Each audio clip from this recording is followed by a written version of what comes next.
In a narrow apartment above a noisy diner in Cleveland, winter seeps through cracked windows. Emma, just 10, pulls her brother's blanket tighter. Ethan, pale and thin, leans on his wooden crutch, his eyes sharp with questions too heavy for a 7-year-old heart.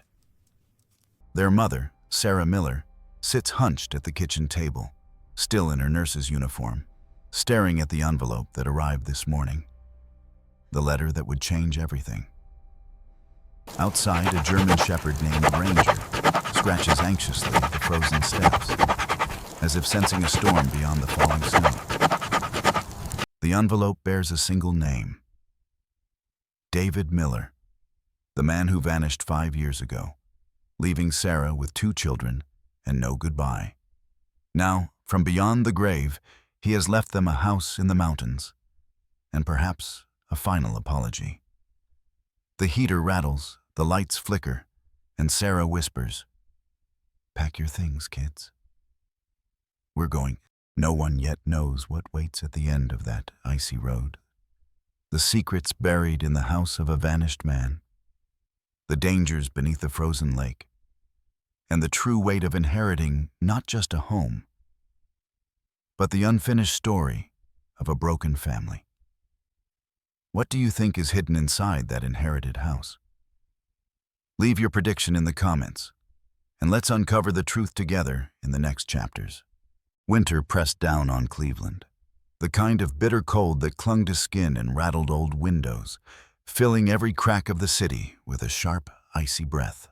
Inside the narrow apartment above Murphy's Diner, Sarah Miller sat at the kitchen table, still in her faded nurse's uniform, her hair pulled back loosely, the creases beneath her eyes deep from endless overnight shifts.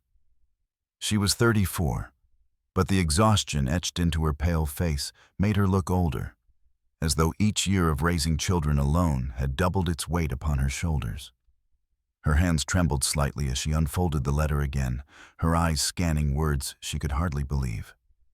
David Miller, her estranged husband who had vanished without a trace 5 years ago, leaving her to raise their 2 children alone, was dead. And in death, he had done what he could not do in life, left something behind: a house, property in the mountains. Everything, according to the lawyer's careful language, now belonged to her and their children. It was described not simply as an inheritance, but almost like an apology written into legal ink. Sarah's gaze lifted to her daughter, Emma Miller, who stood nearby with a straight posture unusual for her age. At 10 years old, Emma carried herself with the seriousness of someone who had been forced to grow up too quickly. She had her mother's sharp cheekbones, but her father's dark eyes, which seemed to take in more than a child should ever have to notice. She was tall for her age, her long brown hair tied back neatly, and she wore an oversized sweater patched at the elbow. She rarely complained, never demanded new clothes or toys, and often said the kind of practical things adults might say, as if she knew her mother's world was too fragile for childish whims. Emma stepped forward now, her voice steady though her heart was pounding. "Maybe this is a chance, Mom," she said. "Maybe this is how we start over. Maybe this is how we don't have to keep counting pennies at the kitchen table." Sarah's eyes softened with both pride and sorrow. She knew her daughter deserved a childhood, not the burden of hope and reason. But Emma had learned to be strong because she had no choice. And in some unspoken way, Sarah leaned on her. In the corner of the room, Ethan Miller sat clutching the thick fur of the family's German shepherd, Ranger. Ethan was only 7, small and thin, his sandy blonde hair always falling over his pale forehead. His right leg, broken a month ago in an accident on the icy stairs outside their apartment, was encased in a plaster cast, forcing him to walk with wooden crutches. He was intelligent, with a love of books far beyond his years, often disappearing into detective stories and maps, but his mind was also crowded with worries. He feared what others dismissed. Where Emma was brave in silence, Ethan trembled at possibilities. Now he buried his face into Ranger's neck, the dog's warmth steadying him. "I don't want to go," Ethan whispered, his voice muffled by the thick fur. "I'm scared. What if it's not safe? What if Dad left it because something bad happened there?" Ranger gave a low, protective growl, as if agreeing with Ethan's hesitation. The dog was 6 years old, his coat a mix of tan and black, his eyes intelligent and alert. He had been a stray once, found shivering behind the hospital where Sarah worked, and since then had become part of the family. He was loyal to the children especially, rarely leaving their side, and at this moment, he pressed against Ethan as though to guard him from both the chill in the air and the fear in his heart. Sarah reached across the table and placed her hand over the letter. She hated David for leaving, for abandoning them in silence, for making her explain to her children why their father never came back. But now he was gone, and this deed, this property, was all that remained of him. A house in the mountains, old and forgotten. Was it guilt that made him sign it over? Or something else? Her heart carried both anger and the faint ache of unfinished love. 2 days later, after hurried arrangements and a call with the lawyer, a tall, precise man named Mr. Jonathan Pierce, who wore round spectacles and spoke with the kind of formality that made every sentence sound like a contract, they set off. Mr. Pierce had told them David's property was in a remote part of West Virginia, near a frozen lake, and though his voice was careful, he admitted there were rumors in town about the place. He did not elaborate. He only gave Sarah the keys, the deed, and a reminder that taxes had been paid in full. "Your late husband was thorough," he said, adjusting his glasses. Sarah had studied his face then, noting his gray-streaked hair, the meticulous lines of his navy suit, and the faint sadness in his voice when he mentioned David. She wondered how much this man knew, how many secrets he had held back. Now the family drove through a winter landscape, Sarah gripping the steering wheel of their aging sedan, its heater barely functional. Snow thickened with every mile, blurring the world into white. Emma sat in the front seat, clutching the map, her lips moving silently as she studied the directions. Ethan and Ranger shared the back seat, the boy leaning against the dog, eyes darting nervously at the passing woods. Sarah's heart thudded with every turn of the road. She told herself this was only land, only a house. But why then did it feel like they were driving into something more, a shadow left by the man who had abandoned them? Night fell as they climbed into the mountains. The headlights cut tunnels through the falling snow, and the road grew narrower, twisting like something alive. At last the trees parted, and before them stood the house. It was a log cabin, weathered and gray, its roof sagging under the weight of snow. A porch stretched across the front, its railing broken in places, and the windows glimmered faintly in the beam of the headlights, reflecting back like watchful eyes. The lake lay just beyond, its surface frozen solid, gleaming under the faint light of the moon. The entire scene was silent, unnervingly so, as if time had stopped here years ago and was waiting for them to awaken it. Emma leaned forward, pressing her palm to the glass. "It doesn't look so bad," she said quietly, though her voice carried a tremor of awe. She wanted to believe this was a chance, a new beginning, a place where her mother would no longer be crushed by endless shifts and overdue bills. But Ethan clutched Ranger tighter, his wide eyes fixed on the house. His mind, always alive with possibilities, felt the silence like a warning. "I don't like it," he whispered. "It feels wrong." Sarah parked the car, her knuckles white around the steering wheel. For a long moment, none of them moved. The house loomed in the darkness, every shadow stretching like a secret. Then, with a deep breath, she reached for the keys. "Come on," she said, her voice firmer than she felt. "This is ours now." The three of them stepped into the snow, Ranger bounding ahead, his paws leaving deep prints that quickly filled with drifting flakes. Sarah lifted Ethan carefully, helping him manage the crutches on the uneven ground, while Emma carried the single suitcase they had brought. Each step toward the cabin felt heavier than the last. As they reached the porch, Ranger froze, his ears pricking, his body tense. A low growl rumbled from his throat. Sarah followed his gaze to the darkened window. For a moment, she thought she saw movement inside, a flicker, like someone passing before the glass. But when she blinked, it was gone, only the reflection of their headlights remaining. Her breath caught in her throat. She forced a smile for the children, though her voice shook. "It's just the wind." But even as she slid the key into the lock, her heart knew the truth.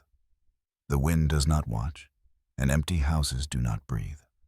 The log cabin stood silent against the frozen lake, its walls groaning as if the weight of snow carried memories too heavy to release.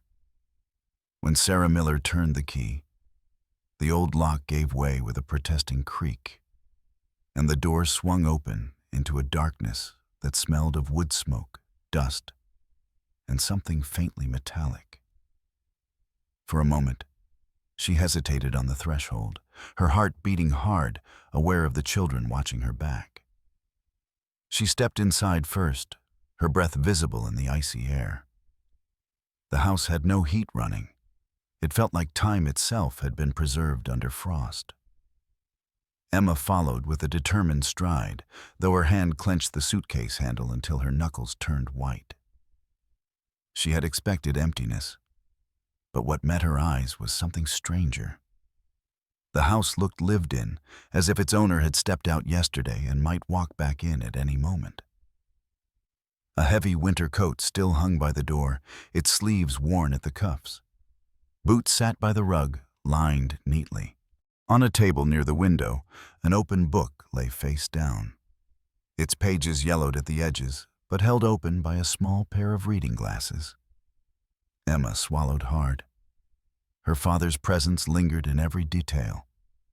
Ethan limped inside slowly, the wooden crutch digging into the old floorboards with each step. His face was pale, his wide eyes darting around the room like a detective scanning a crime scene. He saw the coat, the boots, the book, and his sharp young mind stitched them together into a picture. "It's like he never left," Ethan whispered, almost to himself. Ranger padded in beside him, the German shepherd's nose twitching, ears pricked. The dog gave a low bark, as though announcing that this strange, silent house was now part of their territory. But his tail was low, his body tense. Sarah's gaze fell upon a framed photograph on the mantelpiece. It was of her, years younger, holding a toddler Emma in her arms, with David beside her.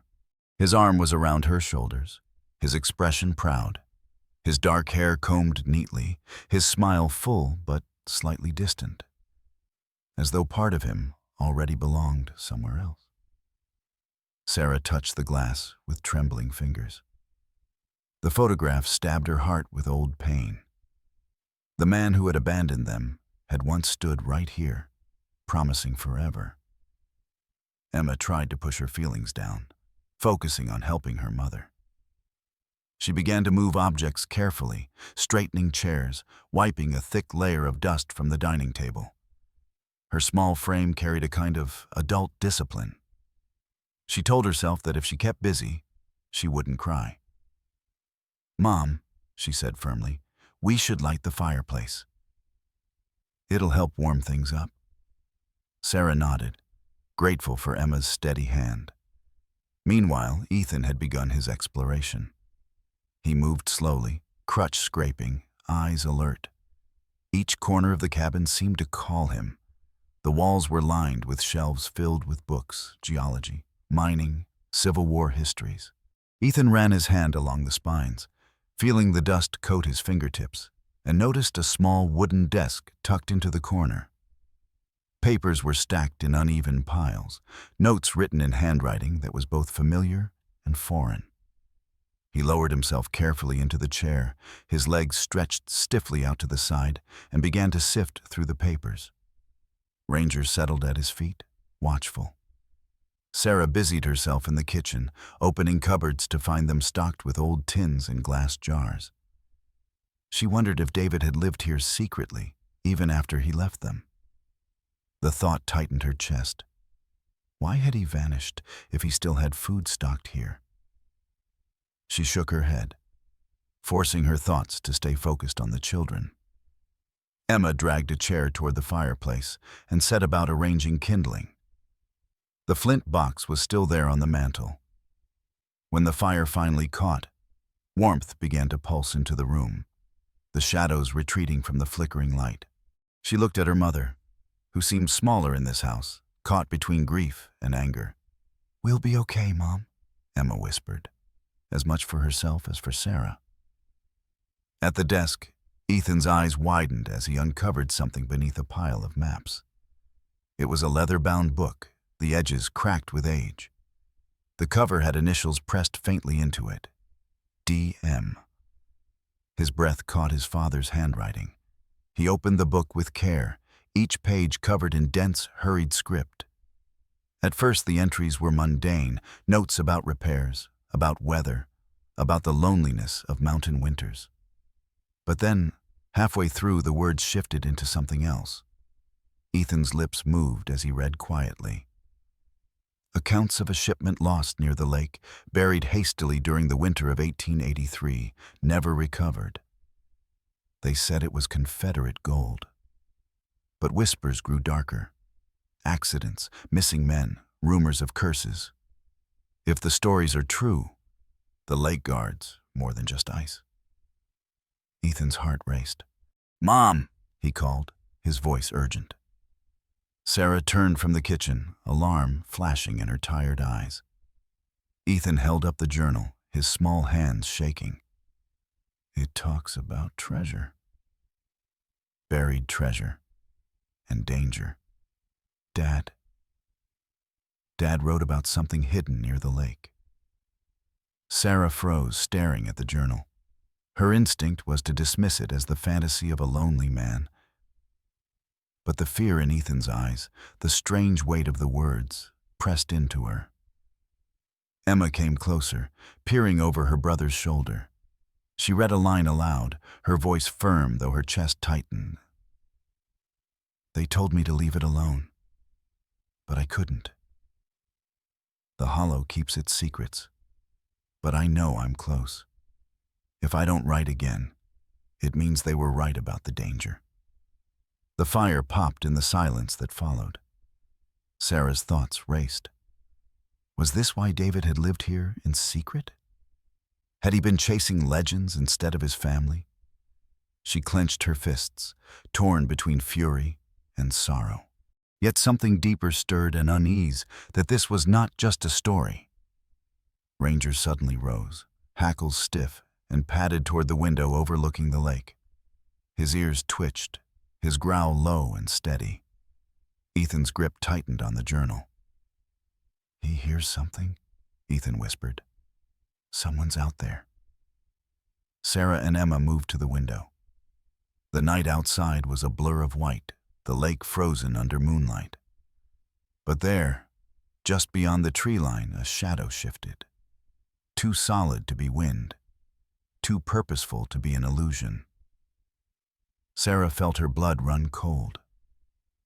The journal slipped slightly from Ethan's hands, open to a final, unfinished entry. "They are watching me. If anyone finds this, be careful. The lake." The ink trailed off mid-sentence, as if the pen had been ripped away. No one spoke. The fire hissed. Ranger barked sharply, and the figure in the snow seemed to linger, watching, before vanishing into the trees. The morning sun cut weakly through the Cleveland sky, painting the lake in a pale shimmer of white and gray. The air was brittle, every breath turning to frost as Sarah and the children stepped outside to explore their inherited property. The cabin stood behind them like a sentinel, its log walls groaning faintly under the grip of winter. Ranger padded ahead, his dark fur bristling against the cold, his paws leaving deep prints in the snow. The family followed the narrow path that wound toward the lake, the frozen surface stretching out like a mirror cracked with veins of ice. Ethan leaned heavily on his crutch, his thin shoulders tense beneath his oversized winter jacket. His face, framed by messy brown hair, carried that mixture of curiosity and unease he never quite shook off. He often looked like he was calculating something unseen, fitting clues together. Today, his gray eyes locked on the lake with almost detective-like precision. Emma walked slightly ahead of him, her red scarf fluttering as she turned back constantly, making sure her younger brother didn't slip on the uneven snow. At 10 years old, Emma carried herself with a maturity that seemed borrowed from adults. Her narrow face, framed by chestnut brown hair tucked under a woolen cap, looked too serious for her age. Yet she was gentle, steady, protective, every step measured to match Ethan's uneven pace. Sarah walked behind them, her nurse's instincts making her eyes linger on Ethan's strained movements and Emma's forced resilience. She wanted to shield them from everything, from cold, from truth, from the shadows of a man who had abandoned them, but she knew life had already forced them to grow sharper edges. The weight of the journal Ethan had discovered the night before seemed heavier in her coat pocket, as though the words inside were alive and pressing against her. At the lake's edge, the wind hissed across the frozen expanse. Ethan leaned closer, his breath fogging the glassy surface. Then he froze. Beneath the black ice, something metallic gleamed faintly in the filtered sunlight. He crouched as much as his injured leg allowed, pressing his gloved hand against the ice. "Emma," he whispered, his voice barely audible. There's something down there." Emma frowned, tugging at her brother's coat. "Don't get so close. The ice isn't safe." But Ethan's eyes stayed locked on the shadow below. The shape was rectangular, its edges too straight to be natural. It looked like a chest, heavy and silent, resting where no one should be able to reach. His mind raced back to the journal's words, about shipments, about hidden treasure, about danger that lurked around the hollow. His chest tightened, fear and fascination warring inside him. Ranger's sudden bark shattered the fragile silence. The German shepherd lunged forward, paws scraping against the ice, ears pressed back, his entire body tense. His deep growls echoed across the frozen lake. Emma yanked Ethan back, almost pulling him off balance. "We're leaving." "Now." Her tone carried the authority of someone far older than 10, but her hands shook as she pulled her brother away. Sarah hurried to them, her heart pounding. She followed their gaze and caught the faint outline under the ice. Her throat went dry. Whatever was down there, David had written about it. The lake was no longer just frozen water. It was a graveyard holding secrets. She wrapped her arms tightly around both children, pulling them back from the edge. "We'll talk about this inside," she said firmly, though her voice trembled. That night, as the wind howled around the cabin and the fire cracked in the hearth, Sarah sat at the wooden table with a journal open before her. The children lay nearby. Emma half asleep but watchful. Ethan pretending to read, but really staring into the flames, his mind replaying the image of the chest under ice. Ranger dozed at their feet, though his ears twitched at every gust of wind. Sarah traced the faded ink with her finger. David's handwriting slanted sharply, the strokes uneven, as if written in haste. At first, the entries were practical dates, weather notes, the struggle to repair a leaking roof. But as the pages turned, the tone shifted.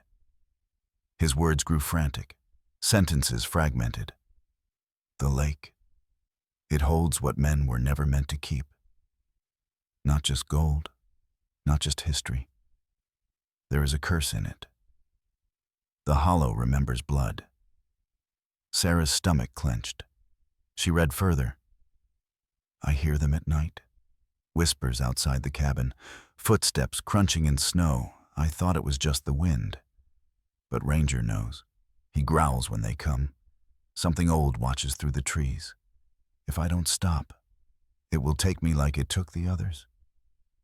She shut the journal quickly, her pulse racing. Her hands trembled as she reached for her tea, but the cup rattled against the saucer. Emma stirred from her blanket, blinking at her mother. Mom? Her soft voice asked. Is it true? About the curse? Sarah forced a steady smile she didn't feel. It's just stories, sweetheart. Nothing more. But her voice cracked at the edges, and Emma noticed. The girl pressed her lips tight, choosing not to push further, but storing her doubts carefully, the way she always did. Ethan, however, sat upright, his thin frame casting a long shadow on the wall. It's not just a story, he said softly, his tone sharp with certainty. I saw it. The chest. It's real. And Dad, he knew. He was scared. His words hung in the fire-lit silence, heavy as the snow outside. Sarah wanted to comfort him, to insist that everything was fine, that their father had simply been troubled, not cursed. But the memory of the shadow in the trees the night before haunted her. She could not lie convincingly anymore. Not when the evidence was staring back at them from the lake itself. The fire hissed. Ranger suddenly raised his head, ears sharp, body stiff. His growl rolled low in his throat as his gaze locked on the dark window facing the lake. Emma clutched Ethan's arm, pulling him closer. Sarah rose slowly, her heart hammering, and moved toward the window. Outside, beyond the blur of snow, a figure stood at the tree line again. Taller this time, clearer, unmoving, watching. Before Sarah could speak, the figure raised an arm as though signaling. Then, just as suddenly, it vanished into the darkness of the woods. The journal lay open on the table behind her, the final line of the page catching her eye. If they come again, I must decide. Bury it deeper, or bring it up before they do. Either way, someone will pay the price. The next morning, the snow had softened into a fine powder that swirled like dust in the sharp wind. Sarah tightened her scarf around her neck, her breath fogging as she guided Emma and Ethan into the car. Ranger leapt into the back seat, his paws damp from pacing the porch. Supplies were running low, bread, medicine for Ethan's aching leg, oil for the lanterns, and there was no avoiding the trip into town. The dirt road wound down the mountain into Fairmont, a town where old brick buildings leaned against one another as though sharing secrets. Windows glowed with faint yellow light, and smoke curled from chimneys into the brittle sky. Sarah felt the weight of eyes the moment they parked near the general store. She brushed off the sensation, forcing her mind into the rhythm of errands. Inside, the warmth of the store was overwhelming. Shelves of canned goods lined the walls, and the smell of wood smoke clung to the air. Emma walked beside her mother, carefully comparing prices, always mindful of their limited money. Her small hands carried a shopping basket almost too big for her, but she balanced it with determined grace. Ethan followed slowly, his crutch clicking against the worn wooden floorboards, his sharp eyes scanning every corner of the store. He noticed details others ignored. The old newspaper clippings pinned on the wall near the register, the hunting rifles polished behind glass, the way locals paused to whisper when the Millers passed. It was near the counter that they first saw him. A tall man in a black wool overcoat stood with his back to them, his presence dominating the narrow space. When he turned, Sarah's breath caught. He was in his late 50s, his face lined with age, but still carrying the strength of a man used to command. His hair, silver streaked through black, was slicked neatly back. A trimmed beard sharpened the angles of his face, lending him an air of refinement. His eyes, though a piercing gray, seemed to strip the world bare wherever they landed. "Mrs. Miller," he said smoothly, as if he had known her for years. His voice was calm, cultured, touched with authority. "Welcome back to Fairmont. I am Victor Blackwood." Sarah stiffened, her nurse's intuition bristling. She hadn't given her name to anyone here yet. Victor extended a gloved hand, but Sarah kept hers wrapped firmly around the basket. "We've never met," she said cautiously. Victor's smile was practiced, not warm. "Perhaps not in person. But I knew your husband. David and I were acquaintances once. I was saddened to hear of his passing." He placed deliberate emphasis on the word, his eyes studying her reaction. Emma shifted closer to her mother, her small face tightening with suspicion. She whispered under her breath, barely audible, "Mom, he's not trustworthy." Ethan trembled, his crutch digging into the floor. He could feel the weight of the man's gaze pressing down on him. His mind raced, connecting dots no one else seemed to notice. The way Victor said David's name too smoothly, the faint smirk when he mentioned the cabin. Ethan's fingers tightened around his crutch until his knuckles turned white. "He knows too much," he whispered, his voice breaking with a fear he couldn't explain. Victor leaned closer, lowering his voice so only Sarah could hear. "That house you've inherited, it's not what it seems. It holds stories, legacies, and things best left undisturbed. I suggest you be cautious." He placed a small slip of paper on the counter, an embossed card with his name and number in sharp letters. "If you ever need guidance, call me. The Hollow has ruined families before. I would hate to see it ruin yours." Before Sarah could respond, he tipped his hat and strode out of the store, his polished boots echoing on the wooden floor. The bell above the door jingled lightly, but his presence lingered like smoke. Silence hung heavy. The shopkeeper, an older woman with curly gray hair, cleared her throat and avoided Sarah's eyes as she handed over their groceries. Her hands shook slightly. "Don't mind Mr. Blackwood," she muttered. "He has interests around here." But she said nothing more, quickly turning to rearrange cans on the shelf. Back in the car, the children were unusually quiet. Ranger pressed his nose against the window, his breath fogging the glass as if he too felt the shift in the air. Finally, Emma spoke, her voice low but steady. "Mom, he wanted something."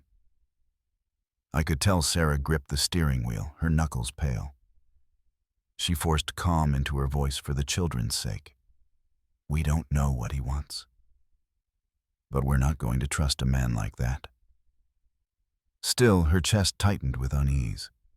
Victor's words had cut too close to the truth, the hollow, the chest under ice, the journal's talk of curses.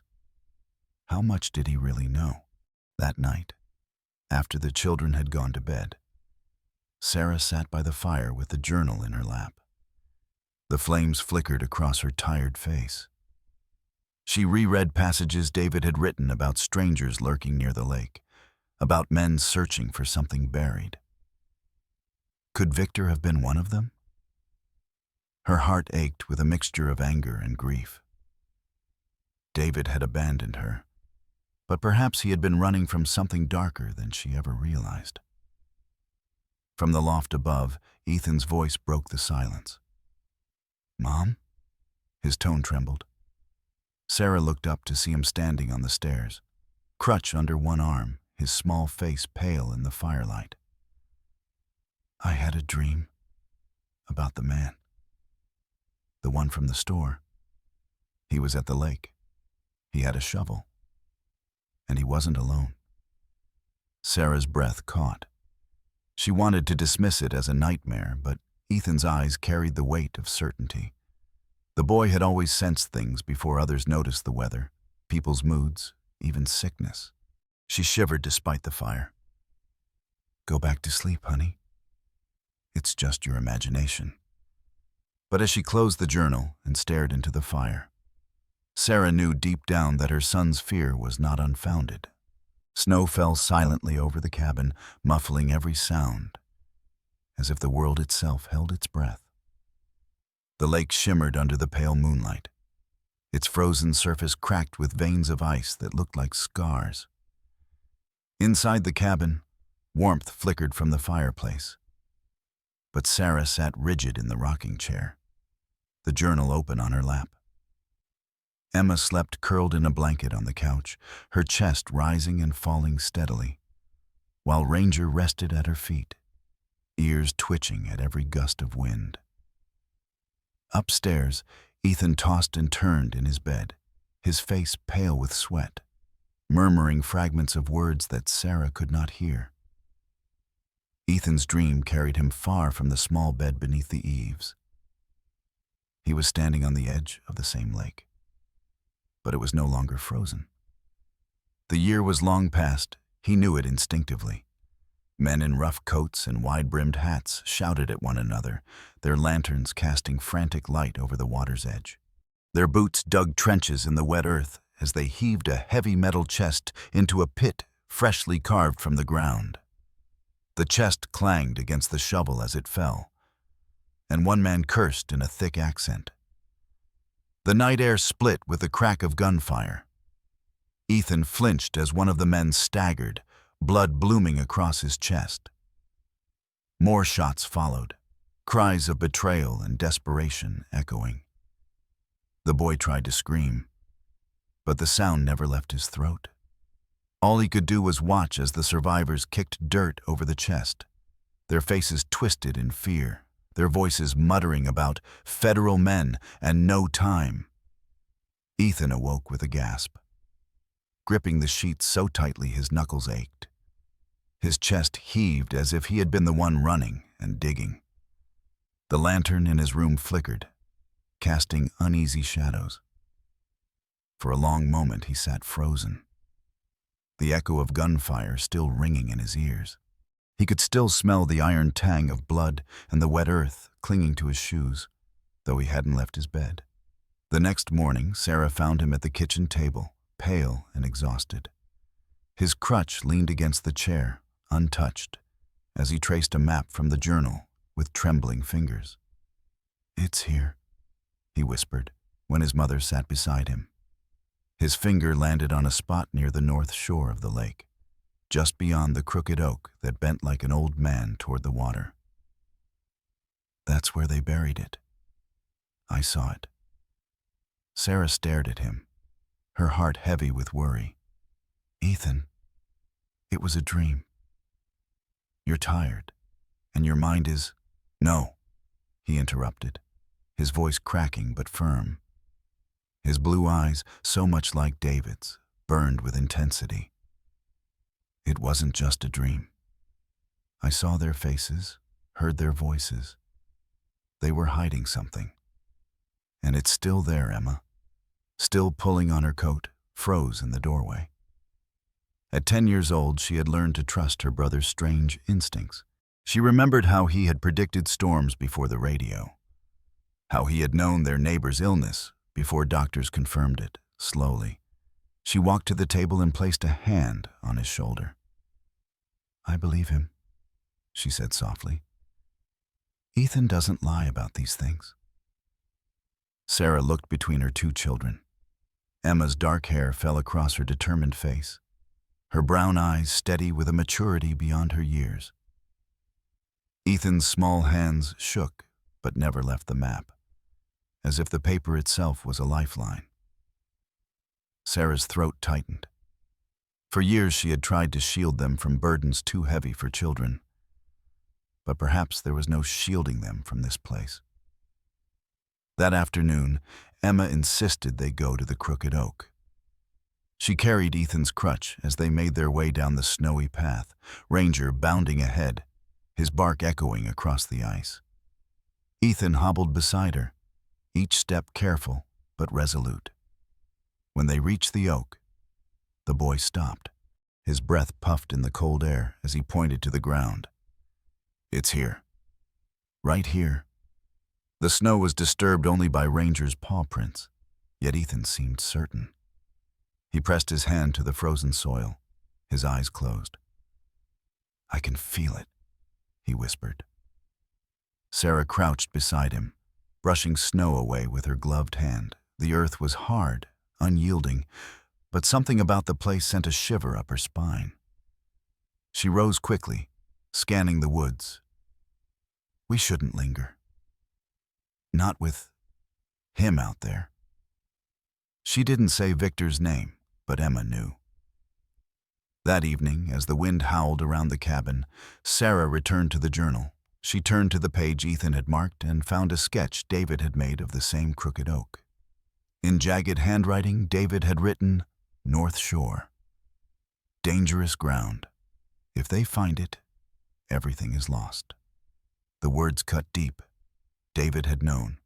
He had left clues, breadcrumbs for them to follow. But why entrust it to them, his abandoned family? Sarah's anger tangled with sorrow, and she closed the book with shaking hands. Later that night, Ethan dreamed again. This time, the images were sharper, almost unbearable. The same men dug frantically, their hands raw from the cold. One man, tall with a scar cutting across his cheek, shouted that they were cursed. His voice trembled with terror as he pointed toward the lake.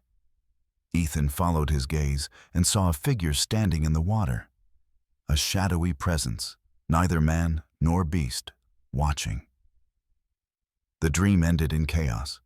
Men screaming, one falling into the lake with a final cry. The chest lay half buried, untouched, as silence swallowed the night. When Ethan jolted awake, Emma was already sitting beside his bed, holding his hand. Her face was pale, but calm. "I heard you," she whispered. "Tell me what you saw." He did. Every detail. When he finished, she squeezed his hand. "Then we know. It's not just about treasure. There's something else. Something dangerous." Ranger barked suddenly downstairs, the sound sharp and urgent. Sarah rushed to the window and saw headlights cutting through the trees. A car idled near the edge of the property, then slowly backed away into the dark. Sarah's stomach clenched. Someone was watching. The storm arrived like a beast unchained, roaring across the frozen lake with claws of ice and teeth of wind. Snow lashed against the cabin windows until the world outside blurred into white. Inside, Sarah Miller's heart hammered with a rhythm that matched the blizzard itself. She stood by the fire, her gloved hands tightening around the rope coiled at her feet. The plan was reckless, maybe even impossible, but there was no other choice. The chest that haunted David's journal and Ethan's dreams lay beneath the frozen lake. Tonight, with the storm as cover, they would try to bring it up. Emma, determined and pale with resolve, pulled her wool cap lower over her brow. At 10, her slender frame seemed too fragile for such a task, but her brown eyes carried a steady fire that Sarah recognized as her own reflection from younger, braver days.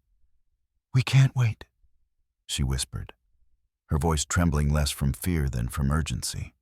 "If Victor is watching us, the storm might hide what we're doing." Ethan, leaning heavily on his crutch, sat on the edge of the couch with Ranger pressed close against his leg. His cheeks were flushed, his lips tight as he tried to mask his fear with determination. At 7, the boy's face carried soft innocence, but his sharp blue eyes missed nothing. He had studied the map in David's journal for hours, memorizing every mark and symbol, his small finger tracing again and again to the spot beneath the crooked oak. "It's there," he insisted, voice barely above a whisper. I'll guide you. Ranger, the German shepherd with a coat of sable and black, stood alert, hackles rising whenever the wind howled. At 5 years old, he was broad-chested and powerful, his amber eyes glowing with loyalty. Sarah trusted his instincts more than her own. If Ranger sensed danger, she knew it was real. The family bundled in layers of wool and leather, dragging the coiled rope, a rusty crowbar, and a makeshift sled toward the lake. The snow stung their faces, biting through scarves and coats. But they pressed forward, guided by Ethan's trembling hand that pointed through the blizzard. The crooked oak loomed at last, its skeletal branches clawing at the sky. Sarah's breath misted in quick bursts as she knelt, hammering the crowbar into the ice. Emma helped, her gloved hands red from the cold as she chipped at the frozen surface. The sound was a drumbeat against the silence of the storm. Clang, crack, clang, until water seeped black beneath fractured ice. Sarah tied the rope to a harness, her muscles straining as she lowered it into the jagged hole. For a long moment, there was nothing, only the groan of shifting ice. Then, with a grinding scrape, the rope tightened. Something heavy lay beneath. Her arms trembled as she braced against the wind. Ethan's voice rose with urgency. "You've got it, Mom. Don't let go." His face lit with both fear and awe, as if the visions from his dreams were finally stepping into reality. Emma clutched the rope beside her mother, her body shaking, but her grip firm. Inch by inch, the chest rose from the depths. The dark outline pressed against the ice like a ghost returning from the grave. Then came the sound that froze Sarah's blood, a crunch of footsteps on snow not their own. The storm masked most noises, but this was clear, deliberate.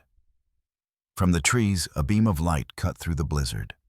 A man's voice shouted above the wind, "Step away from it!" Victor Blackwood emerged from the storm, tall and broad-shouldered, wrapped in a heavy black coat lined with fur. Snow clung to his silvering hair and trimmed beard, but his sharp eyes gleamed like steel. He looked every bit the wealthy patriarch he was, a man accustomed to power and obedience. His gloved hand held a flashlight that swept across the ice, fixing on Sarah and the children. Behind him came 2 men, rougher, younger, faces half hidden by scarves. Their movements carried the tension of hired enforcers, and the metallic gleam of rifles caught the flashlight's edge.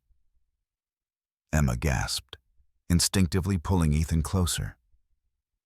Sarah straightened, her hands still clutching the rope, but her body shielding her children. "What do you want?" she shouted through the storm, though she already knew the answer.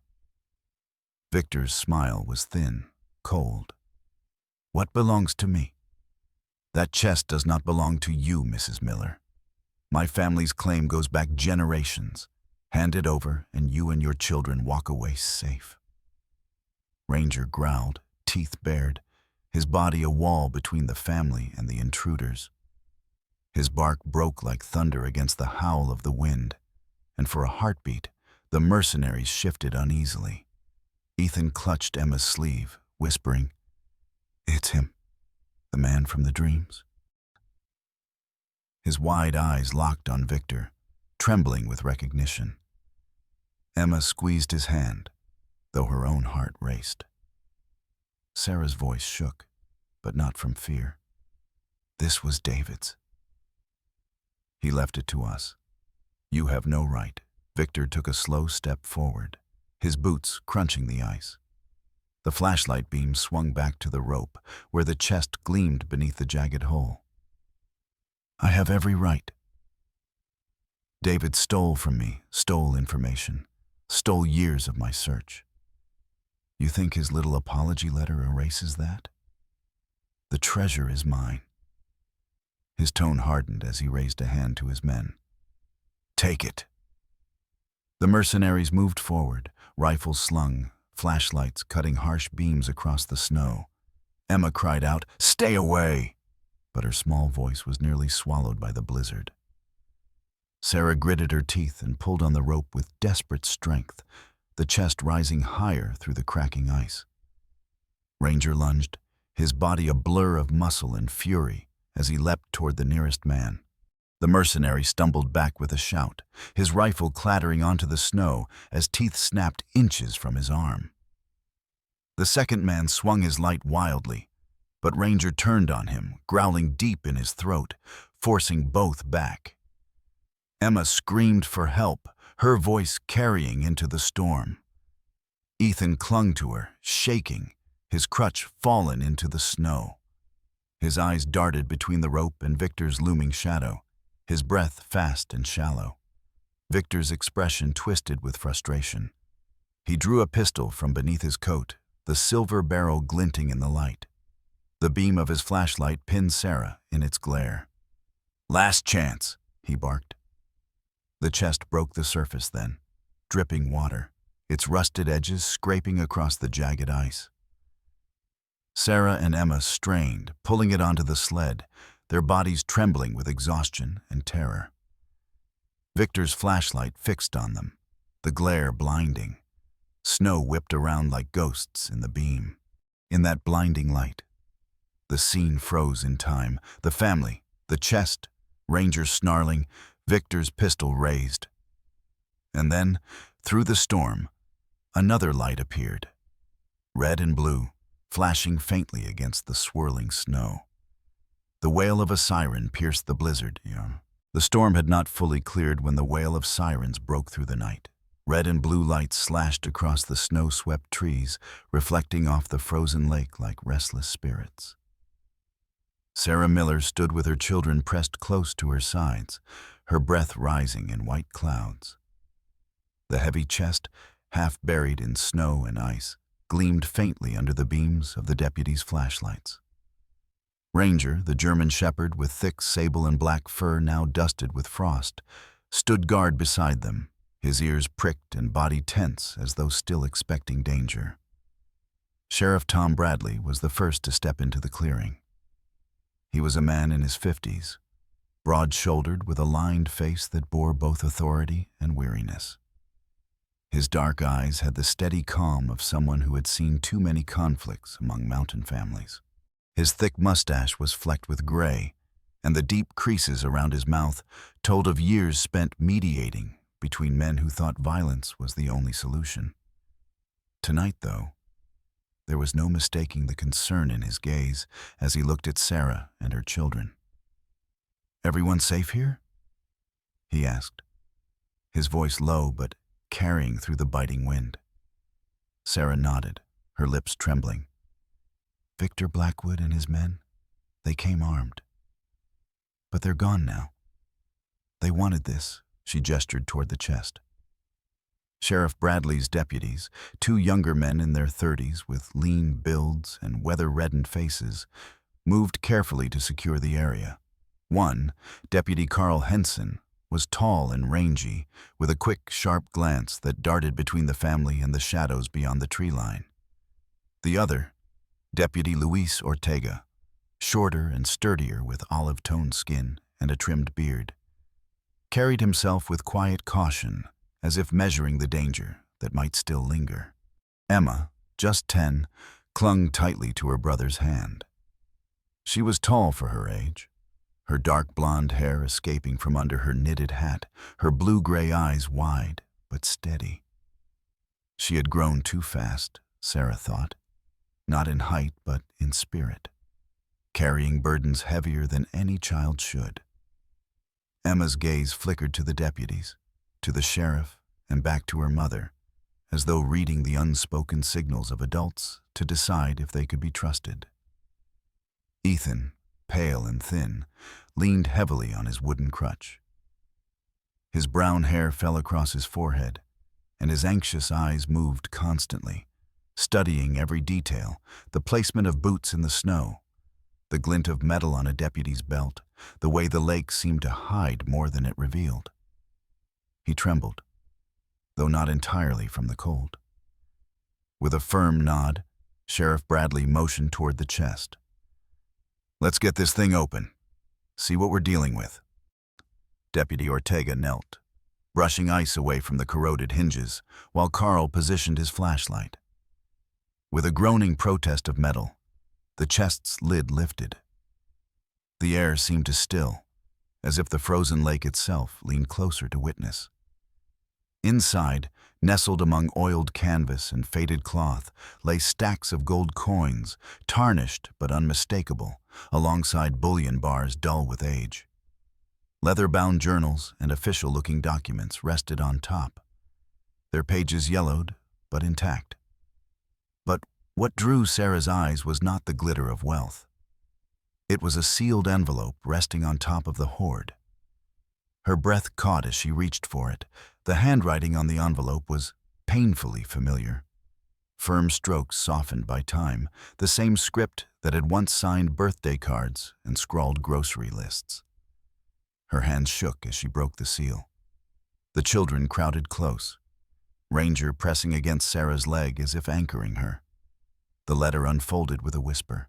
The words seemed almost to carry the voice of David Miller, the man who had disappeared 5 years earlier, leaving Sarah with 2 children too young to understand abandonment. To Sarah, Emma, and Ethan. If you are reading this, then my time is gone. I owe you more than an explanation, though I fear words cannot mend what I shattered. I left not from lack of love, but from a weakness I cannot forgive in myself. I chased ghosts of fortune and redemption, and in doing so, I abandoned the real treasure I already had.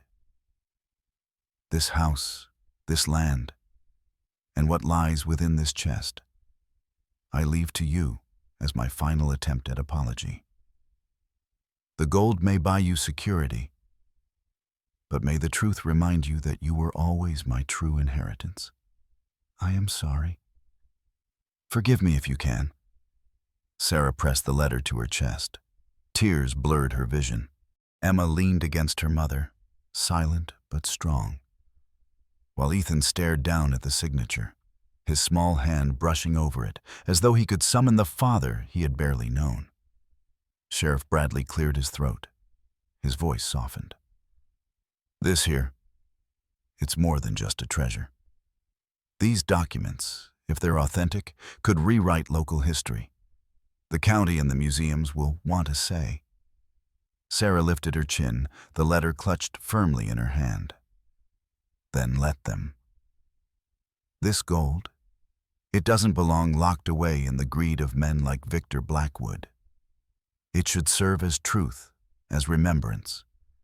My children deserve a future that isn't hunted by curses of the past. Deputy Carl frowned thoughtfully. It won't be easy. The Blackwoods won't stop their claims. His quick glance at Ethan, then at Emma, softened his otherwise sharp demeanor.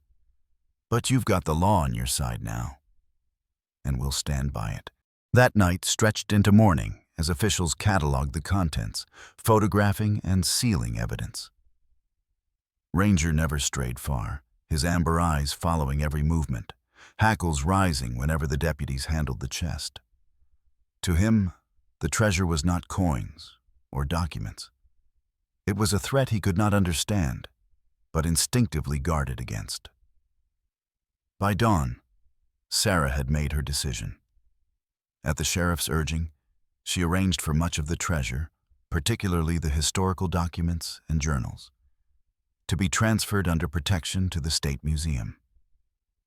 She would keep only enough gold to ensure Emma and Ethan's future, their education, a chance at stability, perhaps even a life unburdened by fear. When she voiced this, Emma straightened with quiet pride, while Ethan managed a small nod, though his anxious eyes remained on the lake, as if listening for whispers only he could hear. As the deputies prepared to leave, Sheriff Bradley lingered. He looked older in the morning light, the lines on his face etched deep. "Mrs. Miller," he said gently, "whatever else comes, remember this. You faced down danger most wouldn't dare. You kept your children safe. That's the only treasure that matters. Sarah smiled faintly, her tears glistening. She reached for Emma's hand, then Ethan's, their fingers lacing together. The letter rested in her coat pocket, heavier than the gold, lighter than forgiveness.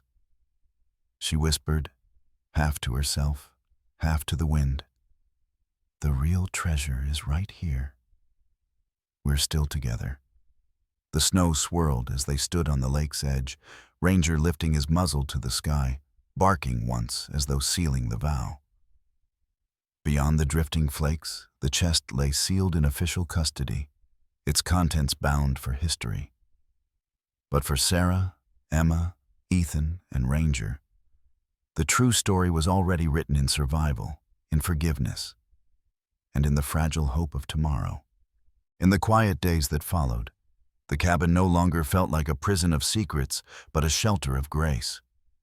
The snow still fell, the winds still howled, and the lake still lay silent beneath its frozen skin. But inside, laughter returned. Emma helped her brother with his crutch, Ethan read aloud from the books their father left behind, and Sarah found peace in the warmth of their togetherness. The letter from David was kept in a small wooden box near the hearth. It was not the gold nor the history that carried them forward, but the reminder that even broken lives could find a second chance. Perhaps it was not chance at all, but a quiet miracle God's way of whispering that love, though wounded, can still be redeemed. Every ordinary day, the smell of bread baking, Ranger's bark echoing in the yard, the children's footsteps across the porch became a testament to grace. For Sarah, these were not small things. They were daily miracles. She looked at her children and saw the real treasures shining brighter than any chest of gold: hope, forgiveness, and the blessing of being together. Share this story with someone who needs hope. Comment your thoughts below. What do you believe is the real treasure in life? And don't forget to subscribe, so that together we can keep spreading kindness, faith, and the quiet miracles that hold families whole.